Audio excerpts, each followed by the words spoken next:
आगामी विधानसभा निवडणुकीच्या पार्श्वभूमीवरती मनसे अध्यक्ष राज ठाकरे हे आजपासून 2 दिवस नाशिक दौऱ्यावरती येत आहेत। आज आणि उद्या नाशिक दौरा करणार असून उद्या मनसेच्या उत्तर महाराष्ट्रातील पदाधिकाऱ्यांची बैठक जी आहे ती नाशिकमध्ये आयोजित करण्यात आलेली आहे आणि यामध्ये मनसे अध्यक्ष राज ठाकरे हे नाशिक शहरासह जिल्हा आणि उत्तर महाराष्ट्रातील सर्व जिल्ह्यांचा आढावा घेणार आहेत। विधानसभा निवडणुकीच्या पार्श्वभूमीवरती मार्गदर्शन करणार असल्याची देखील माहिती मिळालेली आहे। त्यामुळे आता पक्षबांधणीसाठी मनसेकडून आता या ठिकाणी विधानसभा निवडणुकीच्या पार्श्वभूमीवरती सुरुवात झाल्याचं पाहायला मिळतंय। आगामी विधानसभा निवडणुकीच्या पार्श्वभूमीवरती सर्वच पक्षांकडून आता कंबर कसून तयारी करण्यात आली असून मनसे देखील आपला पूर्वीचा बालेकिल्ला मिळवण्यासाठी आता सज्ज झाल्याचं पाहायला मिळतंय। मनसे अध्यक्ष राज ठाकरे हे नाशिक दौऱ्यावर येत असल्यानं आज त्यांच्या स्वागताचे बॅनर जे आहेत ते देखील लावण्यात आलेले आहेत।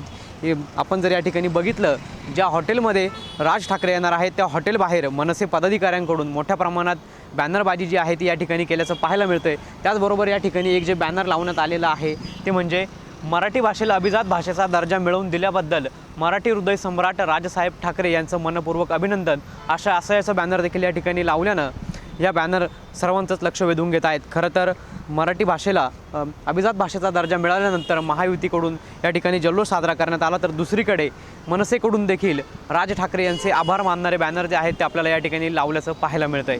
कॅमेरा पर्सन आकाश येवलेसह पवन येवले, TV9 मराठी, नाशिक।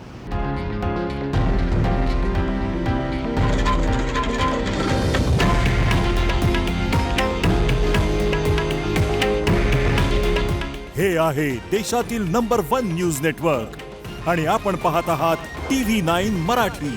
काळजी तुमची, हित महाराष्ट्राचं।